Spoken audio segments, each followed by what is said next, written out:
The garage had never felt so alive.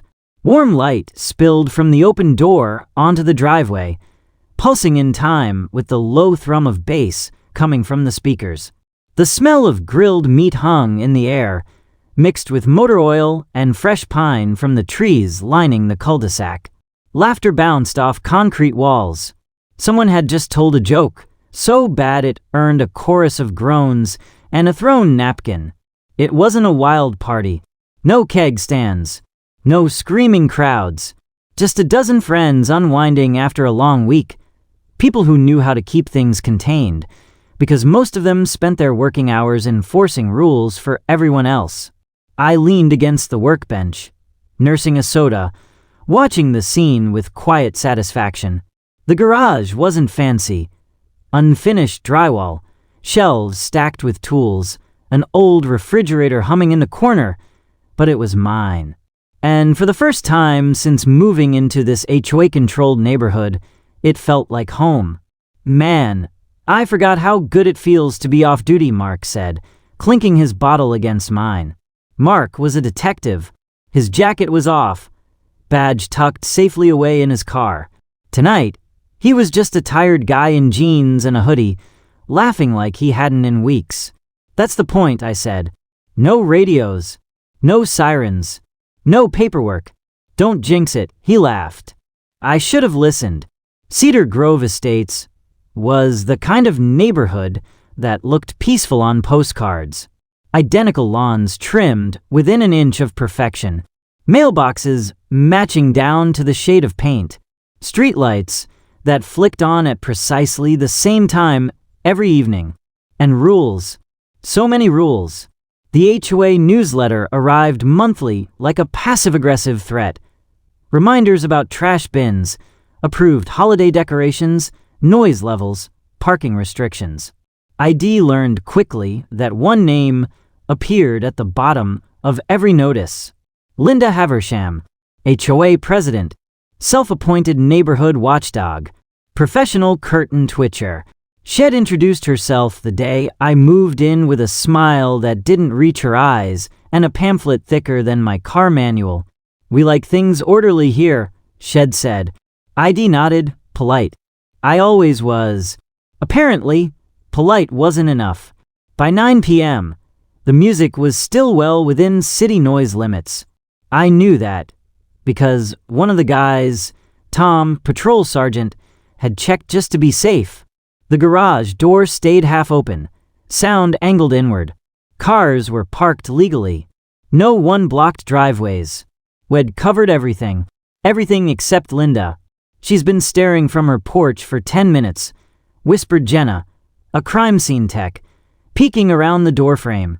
I sighed. Ignore her. She's on her phone. Mark snorted. Of course she is. Someone turned the music down a notch. Anyway, old habits die hard. That's when the knock came. Not a polite knock. Not a neighborly tap. A sharp, authoritative bang. 3 times. Hard enough to rattle the metal shelving. The garage went quiet. I walked to the door, heart sinking but posture steady. When I opened it, Linda stood there in a pastel cardigan and pressed slacks, lips pursed like she'd been waiting for this moment all week. You need to shut this down, she snapped, peering past me into the garage. Good evening to you too, Linda, I said evenly. We're within noise limits. I've received multiple complaints, she said. From who? She didn't answer. She never did. This is a residential neighborhood, she continued. Not a bar. I glanced behind me at the group, grown adults holding sodas and burgers. Someone coughed to hide a laugh. We're neighbors, I said. Having friends over. She raised her phone. If you don't end it now, I'm calling 911. Mark's eyebrows shot up. 911? I repeated. For what, exactly? Disturbing the peace, she said triumphantly. And I suspect alcohol violations. A dozen people stiffened at once. I felt irritation rise, but I kept my voice calm. Linda, no laws are being broken. If you have an HOA issue, you can email me like usual. Her smile sharpened. I think you'll let the police handle it. She turned and walked back toward her house, already dialing.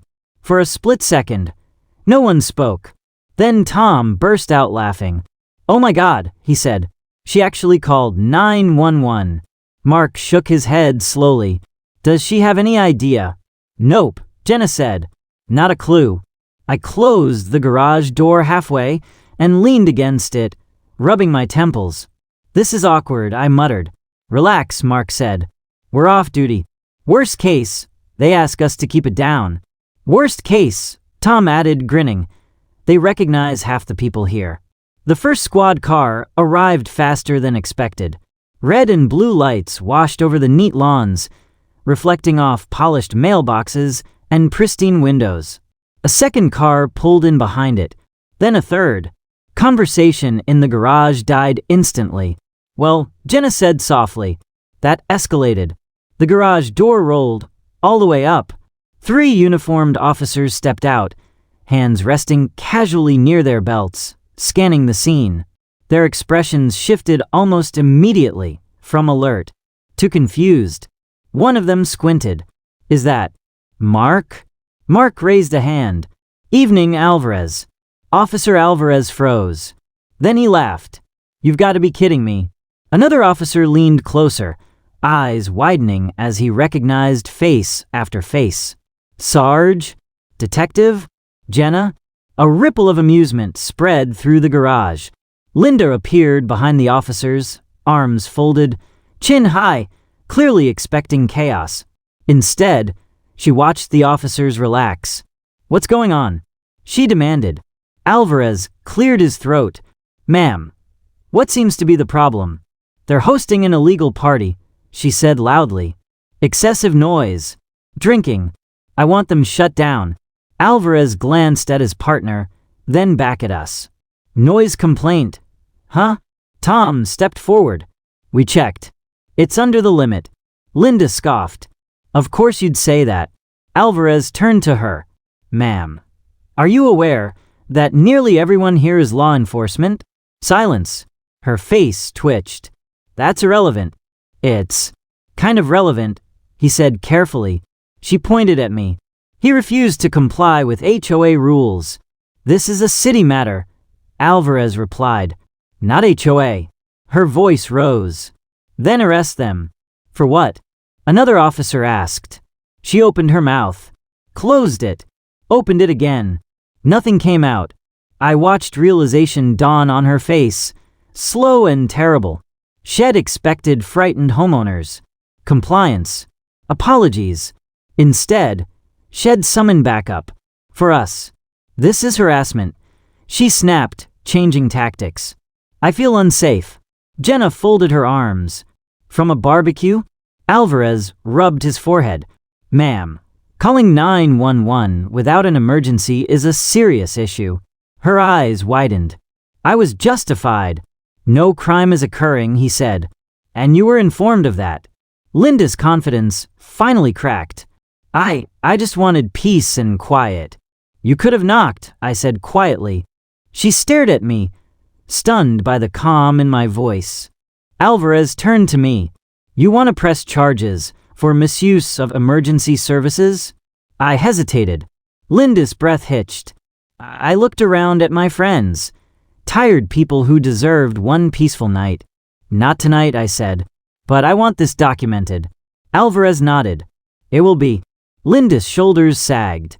As the officers turned to leave, one of them paused and looked back at her. "Ma'am, next time, call the HOA, not 911. The lights faded. The street returned to stillness. Linda stood frozen on the sidewalk, suddenly very small. Inside the garage, someone slowly raised the music again. Mark lifted his bottle. To neighborhood harmony. Laughter erupted. I watched Linda retreat into her house, blinds snapping shut. And I knew, deep down, that this wasn't over. Not by a long shot. By the time the sun dipped behind the trees, my garage didn't look like a garage anymore. It looked like a reunion. The rolling doors were pulled halfway up to let the evening air circulate. Strings of warm white lights zigzagged across the ceiling beams, and the long folding table in the center was covered in pizza boxes, paper plates, and a cooler packed with sodas and bottled water. A Bluetooth speaker hummed softly in the background, old rock playing low enough that we could talk without shouting. It was nothing wild. No blasting music. No fireworks. No alcohol beyond a couple of beers that had already been capped and set aside once people realized kids might drop by. Just laughter, stories, and the kind of easy camaraderie you only get with people who've been through things together. Every single person there was off-duty law enforcement, city cops, county deputies, a state trooper, one retired detective who still walked like he wore a badge even though had been out 10 years. Some were in jeans and hoodies, some in work boots and flannels. Nobody looked like a cop. Nobody acted like one either. They were just people unwinding. That should have been the end of it. But this was Cedar Hollow Estates, and Karen Whitmore lived 2 houses down. I first noticed her about 20 minutes into the party. I was refilling a tray of chips when I saw movement through the garage opening. A figure standing on the sidewalk, arms crossed, posture stiff. She was half hidden behind the hedge, pretending not to stare. Karen always dressed like she was going to a homeowners association meeting, even on weekends. Beige slacks, pressed blouse, cardigan despite the mild weather. Her blonde hair was pulled into a tight bun that looked painful. She stared at us like we were a crime scene. "Who's the owl?" Mark asked, leaning beside me. I followed his gaze. "That's Karen." He squinted. "She always looked like she's about to call someone's manager, only when she's breathing." Mark snorted. "Relax. We're good. Noise ordinance is 10. It's not even 8. He was right. Everything we were doing was within the rules. HOA bylaws allowed gatherings until 10. Longer if noise stayed below a certain decibel level. ID checked. Twice. Still, Karen stayed there, watching. When I met her eyes, she didn't look away. She smiled. And that's when I knew. The first patrol car showed up at 8:47 p.m. I heard the siren chirp once, the unmistakable whoop of a unit announcing its presence. Conversation inside the garage died instantly. Heads turned. Someone near the door muttered, "You've got to be kidding me." Red and blue lights washed across the driveway. Then another siren. Then another. 3 patrol cars rolled in, followed by a supervisor SUV that parked sideways near the curb. Doors opened. Officers stepped out, hands resting casually on their belts. Inside the garage, the silence stretched into something almost comical. "Well," said Tom, a county deputy with 20 years on the job, "this is awkward." I walked out to meet them before anyone else could say a word. "Evening, officers," I said calmly. The lead officer, a young guy, maybe mid-20s, looked past me into the garage, eyes widening slightly as he took in the crowd. His hand dropped from his radio. He said, glancing at his sergeant. "We got a 911 call about a loud, possibly dangerous party." "Dangerous how?" the sergeant asked. I gestured behind me. "Pizza-related threats?" A few chuckles rippled from the garage. That's when Karen appeared. She marched down the sidewalk like she owned it, phone still in her hand, pointing dramatically at my property. "There," she snapped. "That's them." I told dispatch there was suspicious activity. Too many men, loud noises, and I thought I heard shouting. The sergeant turned slowly to face her. "Ma'am," he said, measured. "What exactly did you report?" Karen puffed up. "An illegal gathering. Possible gang activity. I didn't recognize anyone, and it felt unsafe." One of the officers behind him raised an eyebrow. "Gang activity," the sergeant repeated. "Yes," Karen said. "And they're drinking. And blocking driveways. And..." She finally looked past me. Really looked. Her eyes scanned the garage. The familiar posture. The stance. The way half the men instinctively shifted when uniforms were nearby, even though they weren't wearing them. Recognition hit her face like a slap. She froze. One by one, people stepped forward. Evening, Sarge. Hey, Phil. Didn't expect to see you tonight. The sergeant's expression changed. Confusion gave way to realization, then something very close to disbelief. He turned back to Karen. Ma'am, do you know who these people are? Karen swallowed. I don't see how that's relevant. Tom stepped forward, hands raised in mock surrender. County Sheriff's Office, he said cheerfully. Off duty. Mark followed. City PD. A woman near the cooler waved. State Trooper. Another voice chimed in. Retired homicide. Karen's face drained of color. Her mouth opened. Closed. Opened again. This is... She shook her head violently. That's not possible. You can't just... There are rules. There are, the sergeant agreed. And they're following them. Karen turned on me, eyes blazing. You tricked me. I blinked. By having friends? I'm calling the HOA president. She shouted. You already are, someone murmured. The sergeant cleared his throat. Ma'am, did you exaggerate or fabricate details when calling 911? Karen's jaw tightened. I was concerned for my safety. From a garage, he said gently, full of off-duty cops eating pizza. I didn't know. She snapped. That's the problem, he replied. You didn't know and you didn't verify. The younger officer shifted uncomfortably. False emergency calls are a serious issue. Karen's eyes darted around, searching for support. She found none. I want them shut down, she said weakly. The sergeant shook his head. There's no violation here. But there may be one on your end. Her voice cracked. You're taking their side? No, he said. I'm taking the laws.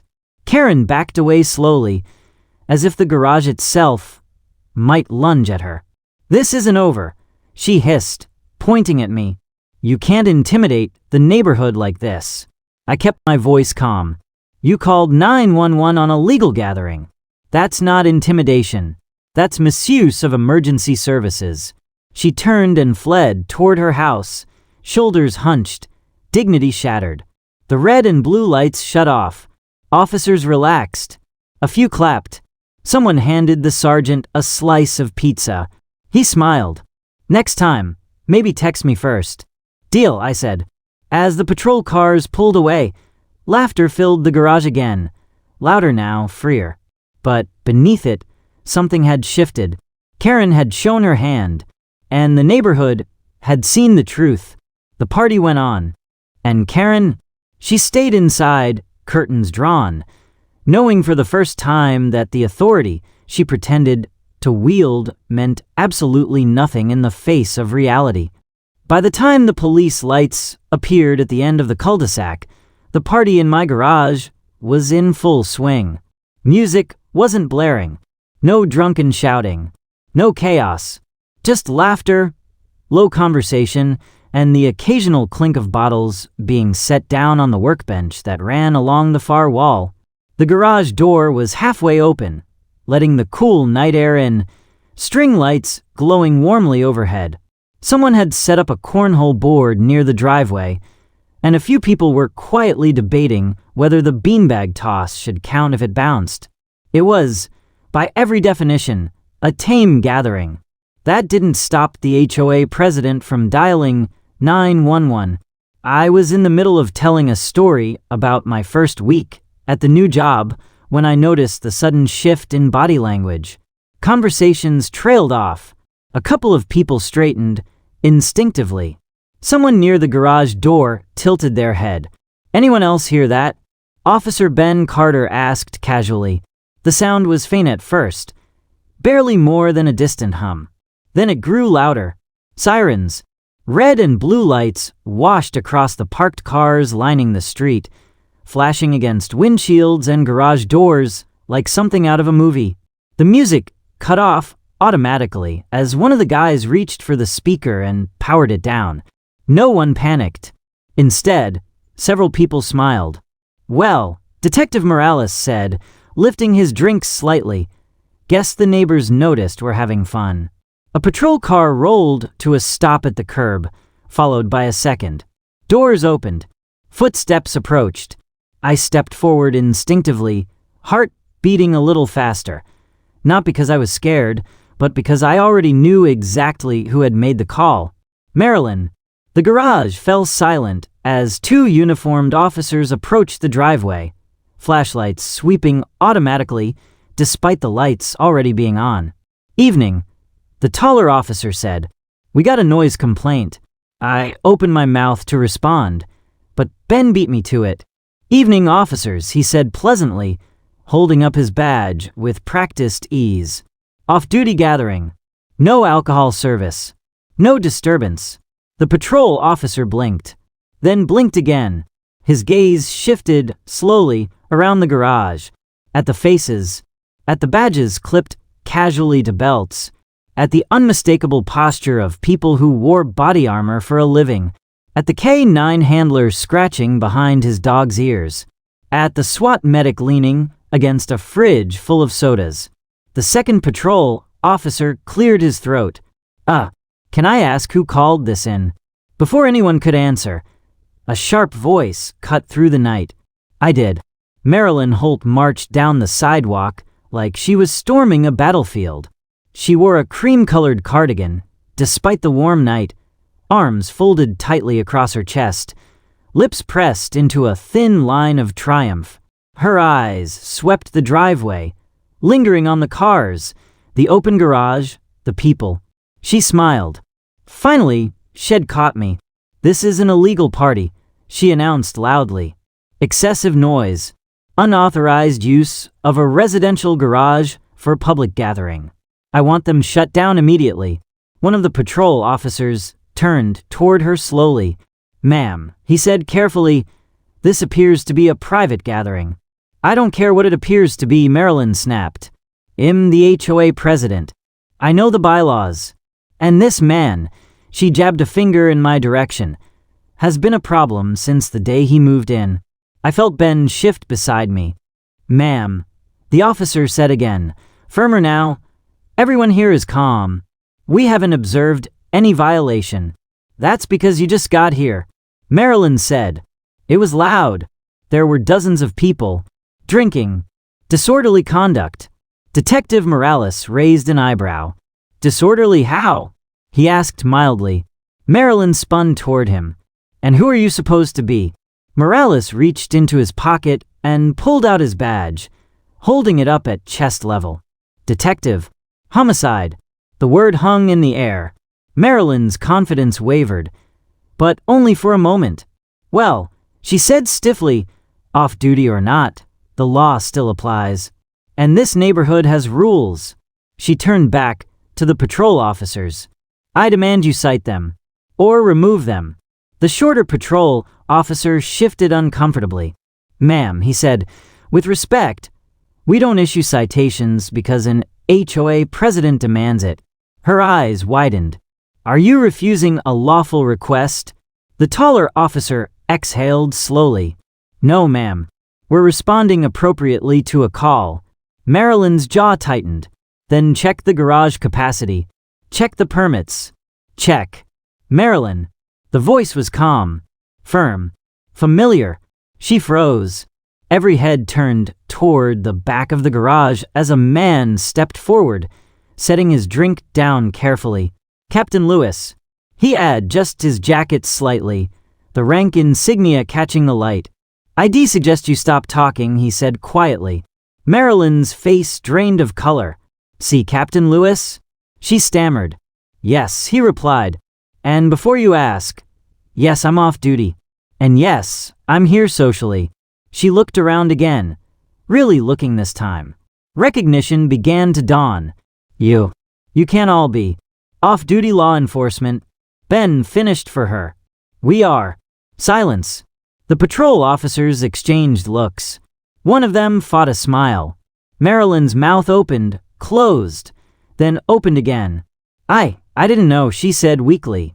"But that doesn't mean—" "It does," Captain Lewis interrupted. "It means you called 911 under false pretenses." Her eyes snapped back to him. "I heard noise." "You heard people laughing," he corrected. "And you decided to escalate." She straightened her back, defensively. I have a responsibility to maintain order in this community. Captain Lewis nodded once. And we have a responsibility to respond to real emergencies. The shorter patrol officer pulled out his notebook. Ma'am, he said, we're going to need your full name. Marilyn's breath hitched. Why? Because misuse of emergency services is a reportable offense. Her face went pale. I was just doing my duty. No, the taller officer said gently. You were abusing the system. Marilyn looked around desperately, as if expecting someone to back her up. No one did. Neighbors had begun peeking through curtains. A few stood at the ends of their driveways, watching quietly. This was no longer her show. Am I being arrested? She whispered. Captain Lewis met her gaze evenly. That depends, he said, on whether you've done this before. The question hit harder than any accusation. Marilyn swallowed. I just wanted it quiet, she said. That's all. Ben stepped forward, voice calm but unmistakably firm. Then next time, knock on the door like a neighbor, he said. Not like a dictator. The patrol officers closed their notebooks. For now, the taller one said, this is a warning. But it's on record. Marilyn sagged visibly. The lights shut off. Sirens died. The patrol cars rolled away. The night grew quiet again. For a long moment, no one spoke. Then someone clapped. Laughter followed, soft at first, then genuine. Well, Morales said, picking up his drink again. That was awkward. Ben grinned. Round two, anyone? I looked toward the sidewalk. Marilyn was already gone, walking fast, head down. And for the first time since ID moved into the neighborhood, I realized something important. She wasn't in control anymore, and she knew it. The blue and red lights arrived fast. Too fast for someone who expected chaos. Through the open garage door, the flashing reflections danced across polished concrete floors, chrome bumpers, and half-empty pizza boxes. The music had already been turned down, not because anyone was scared, but because years of training kicked in all at once. Conversations stopped mid-sentence. Laughter faded into calm, watchful silence. I stepped outside first, hands visible, posture relaxed. 3 patrol cars blocked the street. Doors opened in unison. 4 uniformed officers stepped out, hands near their belts, but not drawn, eyes scanning the scene with professional caution. Behind them, standing on the sidewalk, like Shed just won the lottery, was Karen. She was practically vibrating with excitement. There, she said loudly, pointing at my garage. That's the illegal gathering. Loud music, drinking. I'm sure there are drugs. Probably weapons too. One of the responding officers, Sergeant Mills, raised an eyebrow. Ma'am, he said calmly. Who called this in? I did, Karen replied proudly. HOA president. I warned him repeatedly. This is a residential neighborhood. This behavior is unacceptable. Mills nodded slowly. All right, let's take a look. He walked past her and toward me. Evening, he said. We got a noise complaint. Yes, sir, I replied. You're welcome to step inside. Karen smirked behind him. The moment Sergeant Mills crossed the threshold into the garage, everything changed. Inside were 12 people, men and women, some in jeans, some in hoodies, some still wearing jackets with insignias half-covered. On the workbench sat badges. On a folding table leaned duty belts. A few service pistols were locked safely inside personal cases, exactly as policy required when off-duty. Every single person in that garage stood up at once. Evening, Sarge, one said. Hey, Mills. Didn't expect to see you tonight. Sergeant Mills stopped dead. His eyes widened slightly. Then he sighed. Oh, you've got to be kidding me. Karen leaned forward, trying to see past him. So, you see what I mean? Shut it down. Mills turned slowly and looked at her. Ma'am, he said carefully, do you know who's inside? She folded her arms. I don't care. Rules are rules. He gestured behind him. That's Detective Alvarez. Narcotics. That's Officer Kim. Traffic Division. That gentleman by the grill? SWAT. 2 others are county deputies. And the woman sitting by the cooler. She's Internal Affairs. Karen's smile froze. Internal Affairs? She repeated weakly. Mills nodded. Off duty. Private gathering. No noise ordinance violation. No probable cause. No illegal activity. One of the other responding officers walked in and started recognizing faces too. Wait, is that Captain Reynolds? A man lifted his beer slightly. Evening. The officer swallowed. Sir. Karen took a step back. But he's not allowed to have parties. She snapped, desperation creeping into her voice. HOA rules say. HOA rules, Mills interrupted firmly. Do not override city law. Karen's face flushed red. I demand you shut this down. Mills looked at her. Then at me, then back at her. Ma'am, you called 911. What emergency did you report? She hesitated. I said there was a dangerous gathering. Dangerous how? You thought, Mills repeated, voice tightening. Or you knew. Silence. Mills exhaled slowly. False emergency reports are serious, Ms. Holt, she muttered. Karen Holt. He nodded. Ms. Holt, do you understand that calling 911 without a legitimate emergency ties up resources that could be saving lives? She looked around now, fully realizing her audience. 12 off-duty law enforcement officers. 3 patrol units. Neighbors watching from porches. I was just trying to enforce community standards, she said weakly. Captain Reynolds stepped forward. By wasting police time? He asked calmly. Karen's mouth opened, then closed. Mills turned to one of the officers. Take her statement. Karen panicked. You're not arresting me, are you? No, Mills said evenly. But you are getting a citation for misuse of emergency services. And if this happens again, it won't be a warning. Her shoulders sagged. As she was escorted to the side to fill out paperwork, she finally looked at me. Not with anger this time, but humiliation. I didn't know, she said quietly. I met her gaze. You didn't ask. The officers finished up quickly. Apologies were exchanged. Jokes followed. Someone turned the music back on. Lower this time, out of courtesy, not fear. Before leaving, Sergeant Mills shook my hand. Sorry for the interruption, he said. You've got good friends. I know, I replied. Karen stood alone on the sidewalk as the patrol cars pulled away, the flashing lights disappearing down the street. Her authority, imaginary as it was, had evaporated completely. She didn't say another word. Inside the garage, laughter returned, louder now, freer. Someone raised a cup. To Karen, Detective Alvarez said dryly, for reminding us why we don't answer HOA emails. Everyone laughed. And for the first time since moving into that neighborhood, I knew one thing for sure. She'd never call the cops on my garage again.